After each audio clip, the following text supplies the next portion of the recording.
The last decade in Peru's political history has been particularly hard to follow.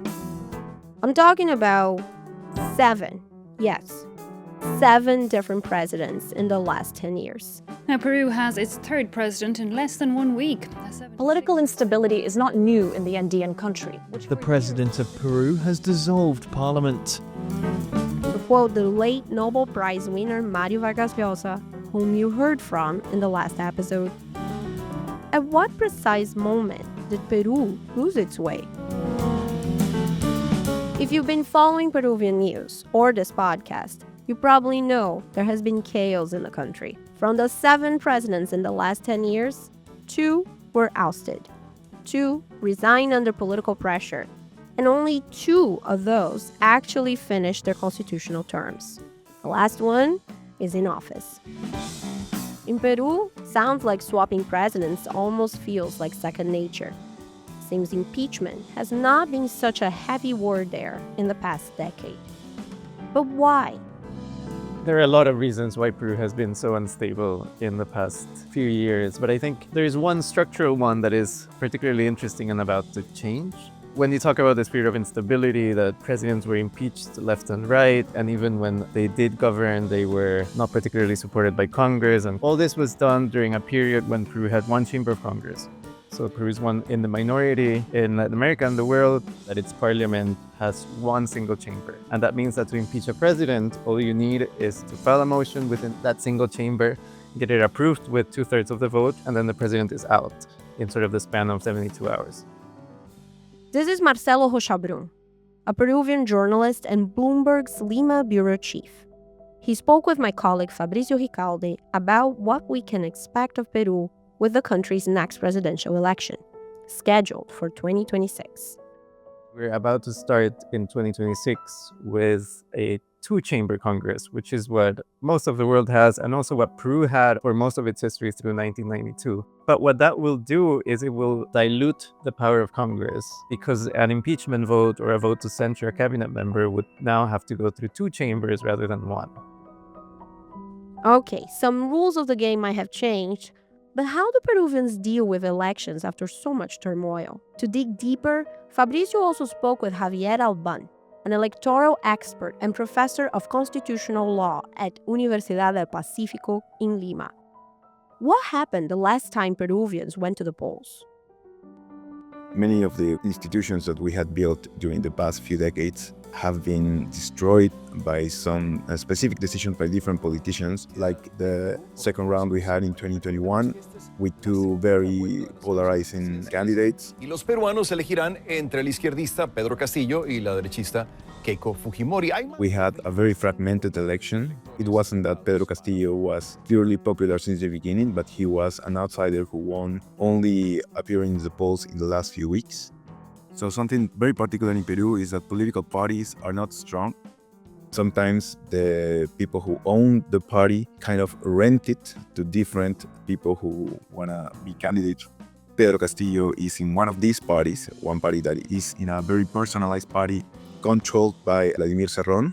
So after Castillo was elected, he started taking many decisions that were clearly not democratic. He was naming people in very important offices which were not prepared for taking that office just because they were loyal to him or to his party or to Vladimir Cerrón. This ended up in him at one point literally calling for a coup in national TV. Disolver temporalmente el Congreso de la República e instaurar un gobierno de emergencia excepcional. Just like Fujimori did in 1992. Disolver temporalmente el Congreso de la República. The difference was that he apparently didn't coordinate with the army. Nobody actually acted on his speech of asking for a coup. He was arrested right after that. He is now in jail, being trialed because of those actions, and also because of corruption charges. Then Dina Boluarte, she assumed office. She was the vice president. She was supposedly from his same party, but right after she assumed office, cut ties with him, and she started governing with her own agenda. And here we are today.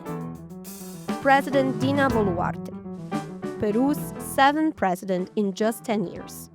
She holds one of the lowest approval ratings in the world at around only 4%. Yet, with Congress support, she managed to stay in office for 2 years and has now officially launched the electoral calendar. Peruvians should go to the polls on April 12 next year. In this episode, you will hear from Marcelo Rochabrún on what matters most to Peruvian voters heading into 2026.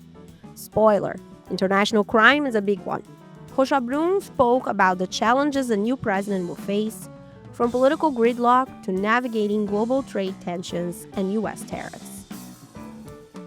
But first, we'll hear from Javier Albán, who explains the country could end up with more than 40 presidential candidates, and how Peruvians have split the vote in the last 5 elections. That created a pattern that maybe can help us make sense of what lies ahead in the coming year. Thanks for being here. If you haven't yet, subscribe to Latin American Focus. This is the episode that we start to understand what's going on in Peru. You're listening to Latin America in Focus. Latinoamérica en Foco. América Latina en Foco. A podcast by America Society, Council of the Americas on politics, economics, and culture in the region. Javier, thank you for being with us in this episode. Thank you. Javier, for these upcoming elections, there are 43 political parties registered, right? First off, does that really mean Peru might have 43 presidential candidates? I don't think that we're going to have 43. There's some hope that we're going to have some alliances before the elections that are not formed after the first round, but before the first round. So they come to the election as just one coalition and not as independent parties.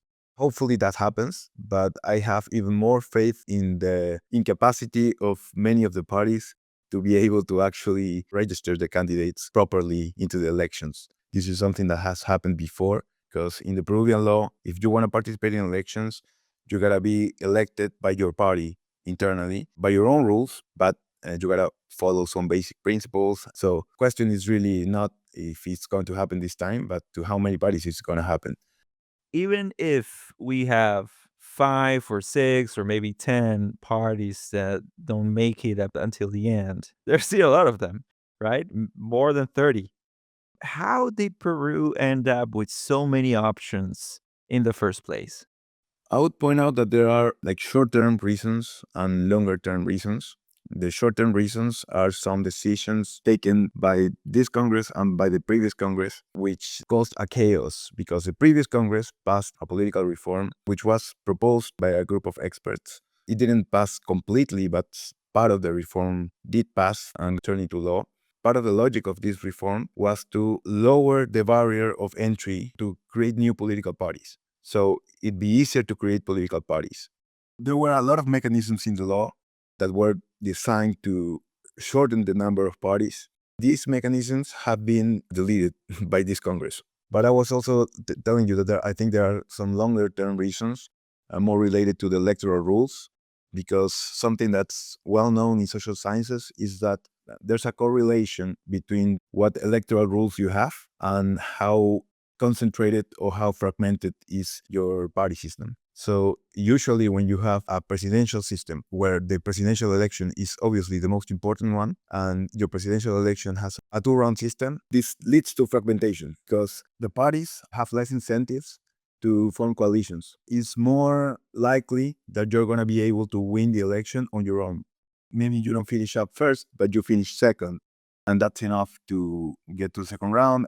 If you see the countries which have not implemented a 2-round system, most of them are more concentrated. The United States, Mexico, which has 3 parties mostly, Paraguay, Panama, Honduras. These countries have a more concentrated party system, and I don't think it's a coincidence. While on the other side, most of the countries in Latin America which did implement the 2-round system, except a few exceptions, they have fragmented. If things don't change, we're going to keep on seeing this.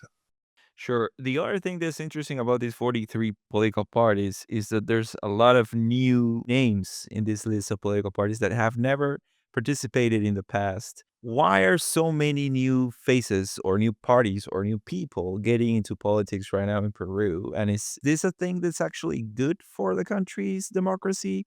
Yes, it would be better to have maybe less options, but I don't think actually that that's really the biggest problem. You can have 30 parties in a country and still have a healthy system.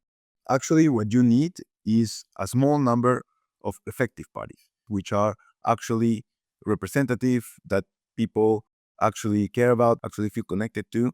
In the United States, for instance, there are many parties. There are probably dozens of parties, but only two matter. And that's not because the law only allows for those two parties to exist, but because that's the choice of the people, not solely by choice, but also because of the influence of the rules, as I was saying before. But still, it's an spontaneous effect. It's not like directly prohibiting more parties. I think we need to try to do something like that here to try to lower the number of parties, but more organically. I would say that most people actually don't pay attention to what's going on in the election until the last few weeks. Actually, there have been a few polls who have found that around 40% of people in Peru make up their minds in the last week, and some of them, or 20%, even the same day. We have seen in the past few years growing every time more indifference towards politics. You made a report recently on how Peruvians have voted in the last 25 years or so that was shared by Peruvian media recently, and I wanted to share this with our audiences too. You establish clear patterns to try to identify what types of candidates are Peruvians looking for, and that could lead us to anticipate what's coming up next. Could you explain us a bit what were your key discoveries? Yes, if we pay attention to voting patterns since 2001, we can arrive to a few conclusions, or at least to a few strong hypotheses. The first and clearest is that different areas of the country usually have very different optics on what the main problems of the country are. But in many places, these views tend to remain the same or very similar, at least over time. If you look at the electoral maps of the second rounds of the presidential elections of 2001, 2006, 2011, and 2021, they are remarkably similar. The South and most of the center tends to vote for more radical candidates who are more representative of other provinces outside of Lima.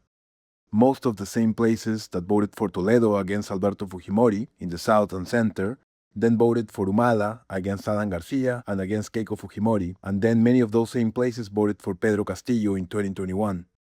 This suggests that the cleavage of Lima versus South and the center, or maybe even Lima versus the rest of the country, is one of the strongest forces driving the elections. This same force, we might see it again in 2026. The 2016 election was different because two candidates from Lima got to the second round, which is rare, but this could happen, especially if the vote from the South and center is fragmented, as it was in 2016 between Verónica Mendoza and Gregorio Santos. Also, in 3 of the last 4 elections, the candidates who won Lima Metropolitana finished in third place, which suggests that there is usually space for at least 2 candidates from Lima competing to get to the second round. To me, the big question this year then is who is going to fill those spaces. Sometimes people tend to allocate the candidates who are voted for in the south and center as left-wing candidates and the candidates from Lima as right-wing candidates. Though this is sometimes true, I wouldn't use this label as the main reason why these places vote for these candidates. I would say that the main differences between these places and the main cleavages are not left versus right. Most people in Peru don't really know what those terms mean, but the main cleavages are actually Lima versus the rest of the country, or sometimes around one single politician. For instance, Fujimoristas against anti-Fujimoristas. This has been a very important cleavage as well in the past few decades. Considering all your research on how Peruvians vote and how they deal with democracy, what do you think the country needs to move forward or to have a stronger democracy? I think there's a combination of 2 big factors. We need, of course, normative reform because we need a better design of the rules of the game in order for everything to make sense. Right now, we have a design of the constitution and of the rules of all the political institutions that are contradictory, are unclear, that don't promote democratic stability. We have rules that are unclear about how to oust the president from office, for instance. All those things need to change, and we need to make our regulations simpler to promote stability and maybe redesign our institutions, thinking on our own reality rather than just copying what has worked in different countries, which have the context very different to ours. But apart from the normative reform, you also need, I would argue, a lot of people who actually buy the problem and they want to be active from their own spaces. Getting to politics is an option, but it's not the only option. The only way that the country is going to come out of this is if enough people understand that there's a role to play, not only by politicians to finish building our democracy, but also by regular citizens. We need to have a more connected environment among academia and people who work in the public sector. There should be a lot of feedback where the information that we write in papers doesn't stay only in papers and actually get to the Congress, and they don't have to justify their bills with only things they find in Google.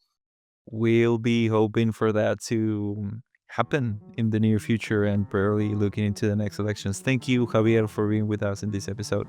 Thank you for having me.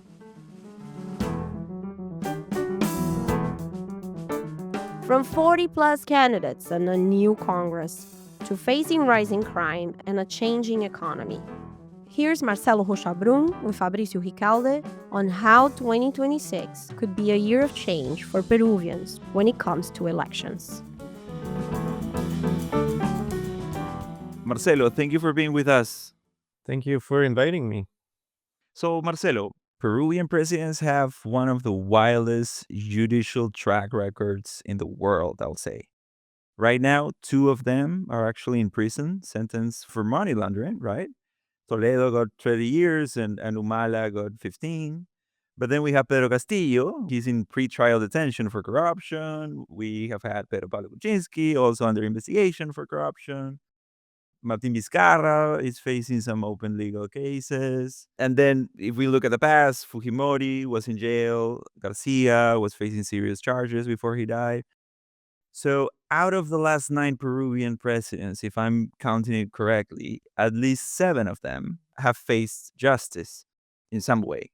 It's a pretty extreme pattern. How will you explain this situation? Well, 2 things happened, one shortly after the other.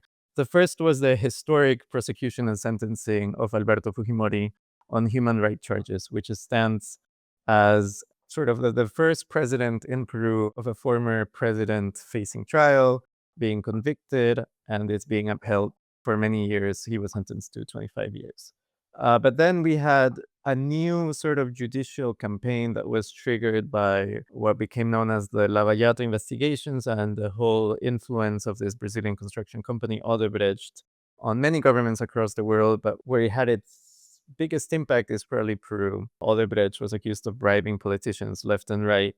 And prosecutors in Peru took that case extremely seriously and sort of opened investigations into, at that point, virtually every sitting and former president since Fujimori. And while there have been a lot of questions about them, they have lately been particularly successful. Within the past year, they have secured convictions against 2 of them, Alejandro Toledo and Ollantumala, as recently as this week or in mid-April when we're having this conversation. And I think that sort of very bold prosecution against heads of state, that current is a very Peruvian thing. You don't really see it in other countries that when there are corruption scandals, they necessarily go after the biggest fish, the head of state. But in Peru, they do. And I think we can expect that to continue for the foreseeable future.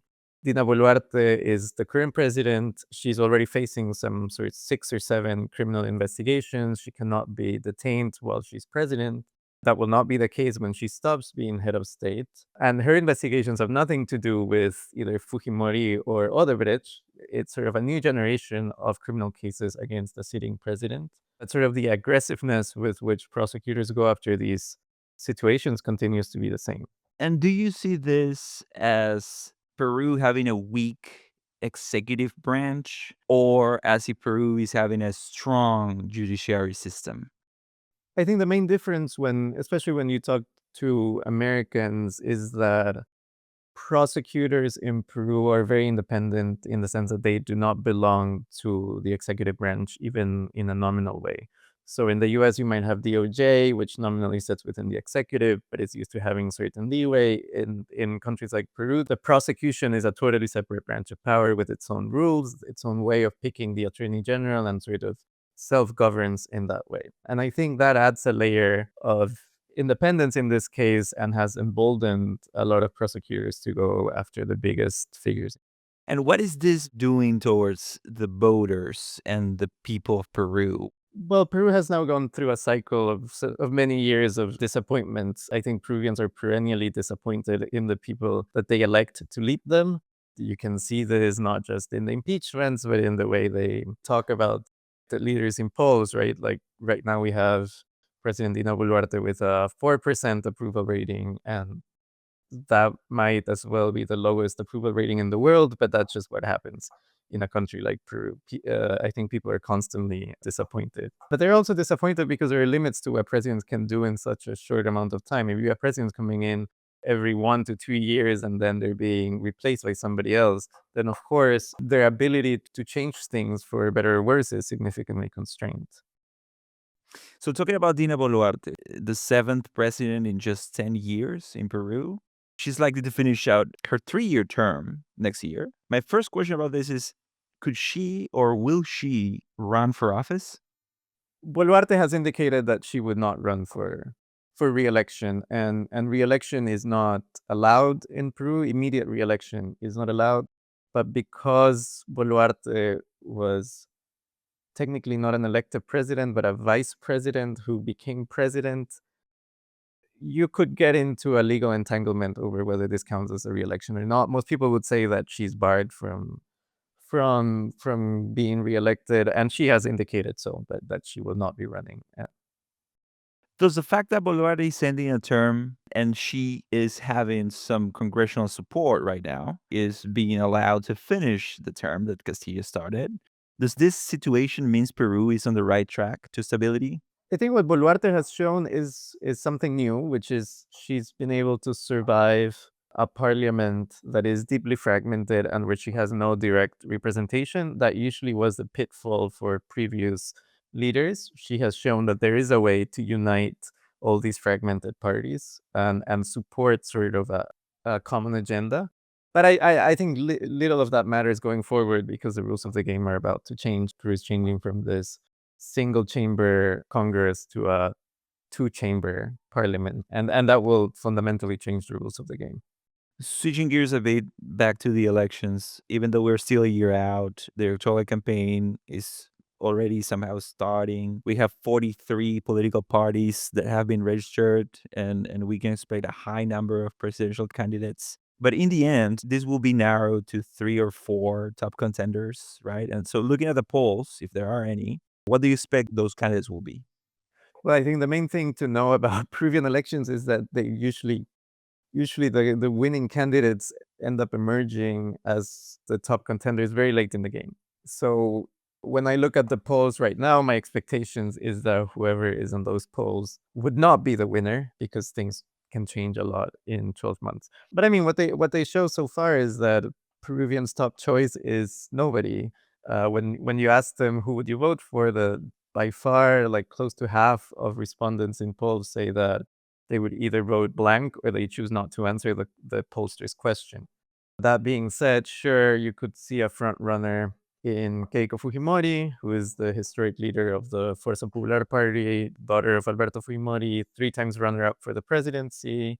It is not confirmed that she would actually run for president, but given that she's already tried 3 times, sure, we could expect that she could try a 4th.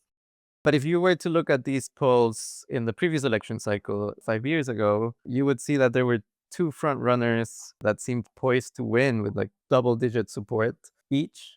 And then one of them vanished from the polls, and then the other one was barred from running as a candidate. So anything can happen between now and a year from now. For many Peruvians that are tired about politics and fed up with this current government, as we have mentioned, this new electoral cycle will mean a year filled with promises, with different plans and hopes and dreams and what's not. But my question here is, what are the real issues people will actually like for them to be solved or for the next leader to tackle?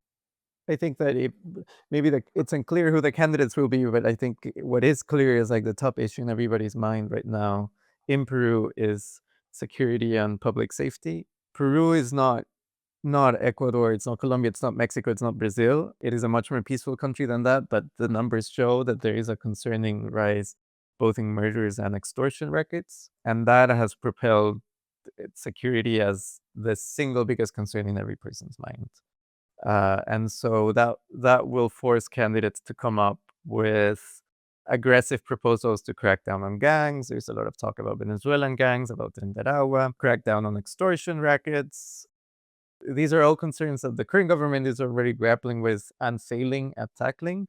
So it will only inspire candidates to come up with radical anti-crime policies. The figure in Peru of Nayib Bukele, the president of El Salvador, is of course on the rise, and I would say that there are already several people talking about being copycats, at least when it comes to the election, right?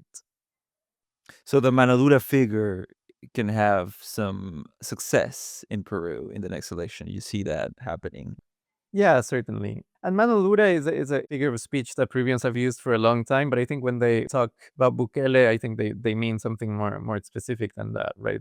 It means state of emergency, a suspension of civil liberties, and then mass arrest of anybody who might be suspected of being a criminal. If you can summarize it a bit, what's the real issue about public safety in Peru? What has changed in the last maybe 2 to 3 years?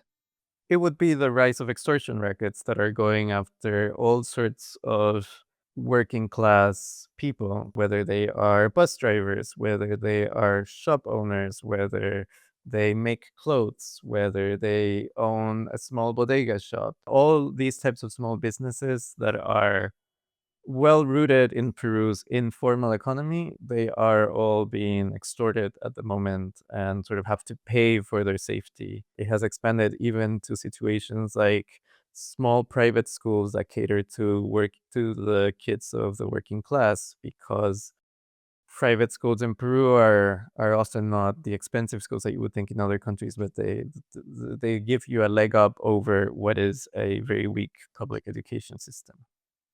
Can you give us a picture of Peru's economy right now? The currency is holding strong and the numbers seem to stabilize after the pandemic crash, but prices are still high for most people. How much this issue will move the boat? Economy as a concern has fallen in the minds of Peruvians. It became a top concern in 2023 when Peru went through a very rare recession that was triggered both by social unrest and bad weather. But the government and economists agree that Peru is facing a very benign outlook, sort of. Agribusiness exports are up, metal prices are pretty high. There are, of course, those gray clouds from President Trump's tariff policies worldwide, but that is not something that the Peruvian government can really control at the moment. And the fact that the tariffs sort of impact the entire world could dampen the impact just on Peru, or at least that's what government officials like to say.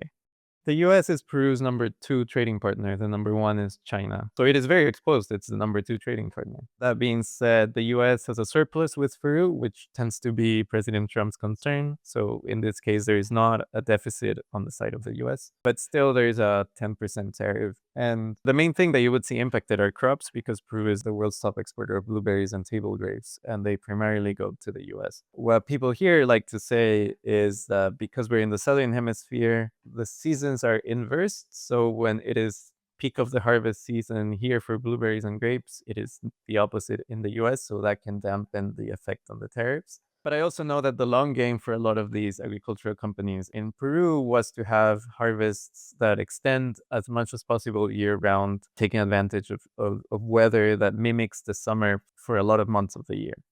I think this election will be key, not just because of who the president will be, but also the new president will have what is likely to be one of the most consequential tasks in many years, which is to pick the next president of the central bank. So Julio Velarde has been the president of Peru Central Bank since 2006. He's a revered figure in Peru. He is actually much more revered than any president has been, and he's lauded for having overseen over this macroeconomic stability that Peru likes to brag about. But he's been in that role for so long. In 2021, he said that he didn't want to be central bank president anymore and that he wanted to retire. Now his term is coming up to an end again. So it is unlikely that he would want to stay. He's also 72 years old. What is most likely is that the next president will have to choose a new president on board of the central bank alongside with Congress. Whether that continues in the line that the central bank has taken successfully over the past 20 years or not, that will be, I think, the single most important issue that whoever is elected will have to face. We've already seen how Boluarte's government in the recent years, following Castillo's exit, strained relationships with Mexico, failed to draw much attention from the US, but instead leaned into China. We see now a trade war between the US and China increasing. So, if anything, what kind of president could actually navigate this and redefine Peru's role on the global stage? Well, I think Peru has for a long time tried not to have a significant presence in the global stage. So it has a free trade agreement with a lot of countries. It tries to sign free trade agreements with more, especially in Asia now. But it is not a country that has, especially in the recent past, tried to take a leadership on foreign policy issues. And especially because it tries to have it both ways with the US and China, which was a doable thing up until recently. And we'll see going forward how manageable it is to be on the good side of both nations. Now, for Peru, which China and the US happen to be their top trading partners, that could be a cause for concern. But foreign policy has never been a key issue in the elections, and I don't imagine that it would be in this case, unless something changes that means that Peru is suddenly facing tariffs that are worse than elsewhere in the world. There are also limits to the power of the president. And in Peru, that's been the trend in recent years.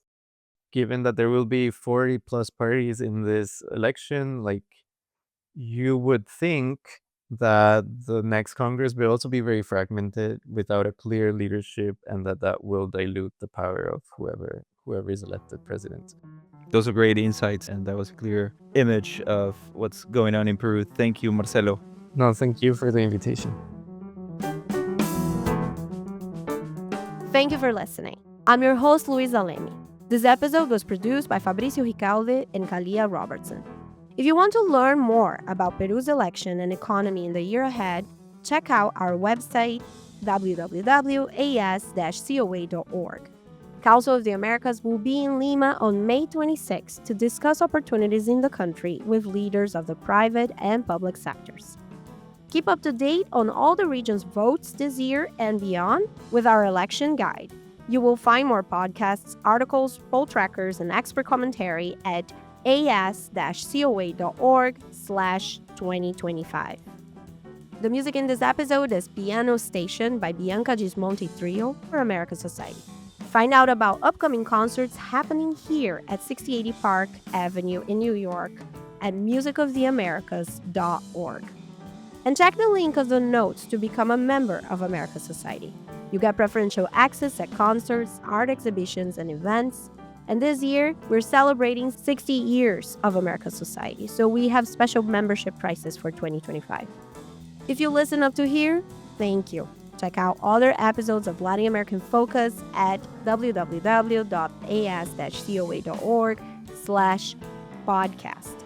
Or write us an email telling what you think. Share with other Latin America aficionados, and subscribe at Apple, Spotify, YouTube, or whatever you get your podcasts. Opinions expressed in this podcast do not necessarily reflect those of America Society, Council of the Americas, or its members. Thank you.